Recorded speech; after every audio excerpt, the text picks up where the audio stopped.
दोस्तों, आपने कभी सोचा है अगर तुम 10 मिनट देर से जागे तो जिंदगी का सबसे बड़ा मौका हाथ से जा सकता है।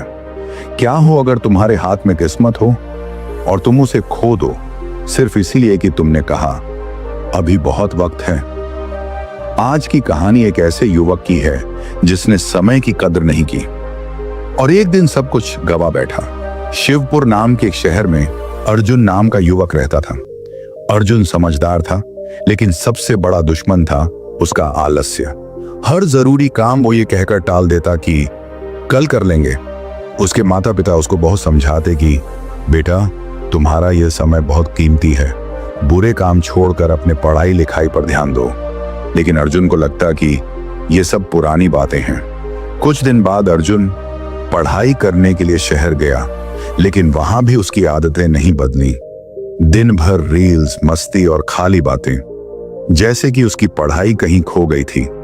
फिर एक दिन उसके दोस्त का कॉल आया और वो अर्जुन से बोला, भाई मेरी एमएनसी में नौकरी लग गई है। फोन कटते ही अर्जुन टूट गया। वह खुद से बोला, मैं ही क्यों हमेशा पीछे रह जाता हूं। मेरे सारे दोस्त मुझसे आगे निकल जा रहे हैं। वह बेचैनी में घाट की ओर चला गया। वहां एक वृक्ष के नीचे एक बौद्ध भिक्षु ध्यान में बैठे थे। अर्जुन ने जाकर उनसे कहा, भंते मेरी मदद कीजिए, मैं हार गया हूं। भिक्षु ने शांति से आंखें खोली और बोले, वत्स, तुम्हारा संघर्ष इसलिए है क्योंकि तुम समय की कदर नहीं करते हो। मैं तुम्हें एक कहानी सुनाता हूं, ध्यान से सुनो। एक बार एक दयालु राजा के पास एक बेहद गरीब आदमी आया। उसका नाम था रामू। शरीर कमजोर, कपड़े फटे, आंखों में थकावट थी। रामू ने राजा से कहा, महाराज, मैं कई दिनों से भूखा हूं, कोई काम नहीं मिल रहा। राजा को दया आई। राजा ने कहा, मैं तुम्हें एक अवसर देता हूं, आज का पूरा दिन तुम्हारा है। सूर्यास्त से पहले मेरे महल से जितना सोना उठा सको सब तुम्हारा होगा, लेकिन सूर्य डूबते ही महल के दरवाजे हमेशा के लिए बंद हो जाएंगे। रामू की आंखें चमक उठी। उसे अपने कानों पर विश्वास नहीं हुआ। उसने राजा के पैर छुए और बोला, धन्य हो महाराज। फिर वो दौड़ते हुए अपने घर की ओर निकला। रास्ते भर उसके मन में सिर्फ सोने की चमक थी। उसका मन कह रहा था, अब मेरी जिंदगी बदल जाएगी। वो अपनी झोंपड़ी पहुंचा और पत्नी को चिल्लाकर बुलाया। पत्नी बोली, क्या हुआ, क्यों इतने खुश लग रहे हो?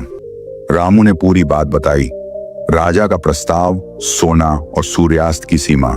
पत्नी बोली, तो फिर अब भी क्यों रुके हो? भागो, समय मत गंवाओ। रामू बोला, बहुत भूख लगी है, पेट में कुछ नहीं है, पहले खाना खा लूं तब जाऊंगा। पत्नी चौंक कर बोली, तुम्हें अभी भी भूख की पड़ी है? रामू बोला, अरे भूखे पेट काम कैसे होगा, थोड़ी ताकत तो चाहिए। पत्नी ने कहा, ठीक है, पर जल्दी खाना और तुरंत निकल जाना। रामू बैठा और खाना खाने लगा, धीरे धीरे, आराम से, जैसे वक्त की कोई कमी नहीं। हर निवाला ऐसे खा रहा था जैसे शाही भोज हो। पत्नी घबरा रही थी, पर रामू को कोई जल्दी नहीं थी। खाने के बाद रामू बोला, बहुत थक गया हूं, थोड़ी देर सो लूं तब जाऊंगा। पत्नी चिल्लाकर बोली, क्या अब सोओगे? रामू बोला, हाँ, बस आधा घंटा, फिर मैं भागता हुआ जाऊंगा, अभी पूरा दिन पड़ा है। पत्नी बार बार मना करती रही, लेकिन रामू लेट गया और थोड़ी देर की नींद 2 घंटे की हो गई। जब आंख खुली तो सूरज काफी ऊपर चढ़ चुका था। वो घबरा गया, उठकर पानी पिया और तुरंत दौड़ पड़ा। मन में अब भी उम्मीद थी, अब भी समय है, सब कुछ पा सकता हूं। रास्ते में तेज धूप थी, गर्म हवा चल रही थी।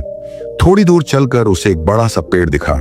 उसने सोचा, बहुत गर्मी है, थोड़ा पेड़ के नीचे बैठ लूं, फिर महल चलूंगा। वो बैठा और वहां हल्की हवा में उसे फिर नींद आ गई। इस बार नींद और गहरी थी। 4 घंटे बीत गए। जब उसकी आंख खुली तो आसमान का रंग बदल चुका था। सूरज ढलने को था और रामू को अब असली डर लगने लगा था। वो उठा और पसीने से लथपथ भागते हुए महल की ओर दौड़ा। मन में बार बार यही सवाल, मैंने इतना समय क्यों बर्बाद किया? अगर उस वक्त निकल जाता तो आज मेरी जिंदगी बदल सकती थी। वो लोगों से टकराता हुआ, हांफता हुआ भागता जा रहा था। अब सूरज की आखिरी किरणें बची थी। उसने सामने महल के ऊंचे गेट देखे। भागते हुए उसने देखा पहरेदार दरवाजा बंद करने की तैयारी कर रहे थे। वो जोर से चिल्लाया, रुको रुको, मैं आ गया। लेकिन दरवाजा बंद हो गया। ठीक सूर्यास्त के समय रामू दरवाजे पर गिर पड़ा, हाथ जोड़े रोने लगा। बस एक मौका दे दो, थोड़ा सा सोना ले लेने दो। सिपाही बोला, माफ करो, समय समाप्त हो गया है, आदेश स्पष्ट है। रामू जमीन पर लेट गया, आंखों से आंसू बहने लगे। उसे समझ नहीं आ रहा था कि रोए, गुस्सा करे या खुद को कोसे, क्योंकि उसने अमीर बनने का एक अच्छा मौका गवा दिया था और उसने समय के मूल्य को नहीं समझा। उस भिक्षु ने कहानी को खत्म किया और अर्जुन की तरफ देखा। अर्जुन के पास कोई शब्द नहीं थे। उसे अपनी गलती का एहसास हुआ। तब भिक्षु बोले, वत्स, वही गलती तुम कर रहे हो। तुम सोचते हो कि समय बहुत है, लेकिन समय कभी किसी के लिए रुकता नहीं।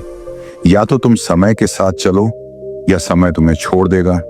अर्जुन चुप था, भीतर तक हिल चुका था। उसने उसी क्षण तय किया, अब एक भी पल बर्बाद नहीं करूंगा। अर्जुन ने भिक्षु को धन्यवाद किया और चला गया। अगली सुबह वह सूरज के साथ जागा, फोन को हाथ नहीं लगाया, शांत जगह बैठा और ध्यान किया। उसने खुद के लिए एक सख्त दिनचर्या बनाई। सुबह ध्यान, दिन भर पढ़ाई, हर काम समय पर। हर बार जब आलस्य आता, वह आंखें बंद करता और श्वास पर ध्यान देता। धीरे धीरे वह केंद्रित और अनुशासित हो गया। पढ़ाई में मन लगने लगा, आत्मविश्वास लौट आया। उसके बाद परीक्षा आई। अर्जुन तैयार था। रिजल्ट आया, वह टॉप 3 में था। अब वही लोग जो उसे कभी फेलियर कहते थे, उसी से सलाह लेने लगे। वह फिर उस भिक्षु के पास गया, पर वृक्ष के नीचे भिक्षु नहीं थे। बस एक पट्टी थी जिस पर लिखा था, जिसने समय को साध लिया उसे अब शिक्षक की जरूरत नहीं। अर्जुन मुस्कुराया। वह जानता था अब वह जाग चुका है। उसने कॉलेज में समय साधना नाम से एक मंडली शुरू की। छात्र आने लगे, ध्यान करने लगे, अर्जुन की कहानी से सीखने लगे। उसने युवाओं के लिए वर्तमान यात्रा नाम से एक संस्था शुरू की। अब अर्जुन दूसरों का दीपक बन गया था। एक सेमिनार में जब पूछा गया, आपकी सफलता का राज क्या है, अर्जुन ने जवाब दिया, वर्तमान क्षण, क्योंकि इसी में सब कुछ संभव है। समय सबसे अमीर और सबसे गरीब को बराबर मिलता है। फर्क सिर्फ इतना है, कौन उसका इस्तेमाल करता है, कौन उसे गंवाता है। अगर तुम आज काम टाल रहे हो तो याद रखो, कल का दरवाजा हमेशा खुला नहीं रहेगा। जो हर सुबह यह सोचकर उठता है कि आज का दिन मेरी जिंदगी बदल सकता है, वही इंसान वाकई जीता है। इसलिए उठो, जागो और समय को साधो, क्योंकि जो समय आज है वही कल तुम्हारी किस्मत बन जाएगा। दोस्तों, इस कहानी से हमें यह सीख मिलती है कि समय सबसे मूल्यवान संपत्ति है। अगर हम इसे बेकार की चीजों में बर्बाद करेंगे तो हमारे पास पछताने के अलावा कुछ नहीं बचेगा। हर अवसर का सही समय पर लाभ उठाना चाहिए, क्योंकि खोया हुआ समय कभी वापस नहीं आता है। दोस्तों, अगर ये कहानी आपको प्रेरणादायक लगी हो तो कृपया इसे लाइक करें और अपने दोस्तों के साथ शेयर जरूर करें। शायद किसी का जीवन बदल जाए।